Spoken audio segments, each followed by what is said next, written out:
Ministria e Ekonomisë, Kulturës dhe Inovacionit ka mbajtur një dëgjesë publike për kinematografinë dhe audiovizualin për të diskutuar mbi problemet, sfidat dhe nevojat për ndryshime ligjore.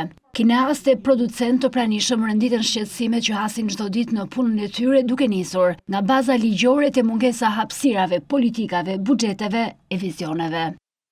Ne do të shkojmë drejt ndryshimeve dhe shumë shpejt të nisi puna që sot për konceptin e ri të një ligji audiovizual që përfshi një agjenci të re, një mënyrë tjetër strukturimi, një përfshirje shumë të madhe të komunitetit. Një ndryrje emergjente me rritje buxhetore emergjente, rëndësisht brenda këtij viti për prodhimin vendor, dhe më vonë hapja e një procesi i cili nuk mund zvarritet dhe nuk mund zgjatet shumë për krijimin e një ligji të ri edhe për një strukture të re audiovizuale. Është e pamundur që baza ligjore me cilën ne do funksionojmë në këtë moment të jetë funksionale në qoftë se ne do duam a të bëjmë tax incentive, 2 duam të ndërtojmë industri dhe 3 duam të bazohemi tek taksa. Sepse di që është bërë 8 vjeç e gjysmë, 9 vjeç fillimi i ligjit për incentiva dhe taksë shërbeta. Inshallah për 10 vjetor ta kemi ligjin, sepse është urgjente.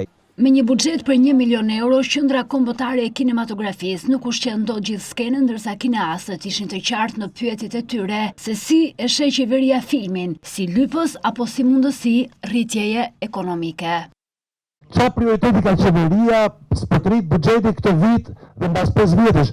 Kjo është pyetja e përbashkët, ke lekët është gjithë problemi. Kjo qeveri e ka ndërmend ta vërë kinematografinë audiovizualin në qendër të vëmendjes, ta mendoj që është fitim pluse për imazh dhe për lek. Qofse mendon se një kështu fondi për dëti siç quheshin dikur, s'ka për të bërë. Është koncepti si duhet veprojë ministria, që nuk duhet ta trajtojë kinematografinë si një ca japim ca para kështu edhe ato para janë të humbura. Jo. Ato janë një industri që sjellin fitim dhe kështu duhet kuptuar çështja, them unë. Unë kam marrë nga Shqipëria vetëm 300.000 euro dhe kam sjell 1 milion euro me bashkëprodhimet që kanë ardhur këtu. Sepse kinemaja shqiptare është në pikën që pret buxhet nga shteti, gjen shpjegim te mungesa e rrjetit që e çon filmin te publiku, çka ka sjell një lloj ekstremiteti në prodhim.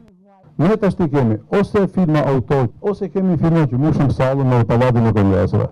Për ta përkthyer, domethënë gjykoj që jemi në përmjet e Monela Jahos dhe Mandit në Shtullës. Ne s'kemi distributor, sepse s'kemi kinemarsi. Problemi është që ne nuk e kemi mundësinë që filmi të bëj ciklin e tij, t'ia kalosh një distributor e ai ta çojmë në kinema, cilën nuk e kemi para të rikthehen të reinvestojnë në tjera dhe Në fund, zëvendës Ministria e Kulturës Lira Pipa tha se në takimin e ardhshëm propozimi nga ministria do të jetë i qartë. Unë mendoj që në takimin e radhës që besoj do ta organizojmë shumë shpejt, do njoftohen po ashtu shumë shpejt, ne do të diskutojmë dhe një draft të propozimeve që ne sugjerojmë. Pra, në takimin e radhës nuk është se thjesht do dëgjojmë, por dhe do propozojmë diçka konkrete në mënyrë që të marrim le të themi një aprovim të përgjithshëm nëse jemi aty ku duhet. Dëgjesa u mbajt ndërsa Qendra Kombëtare e Kinematografisë është në një situatë paralize e padrejtues.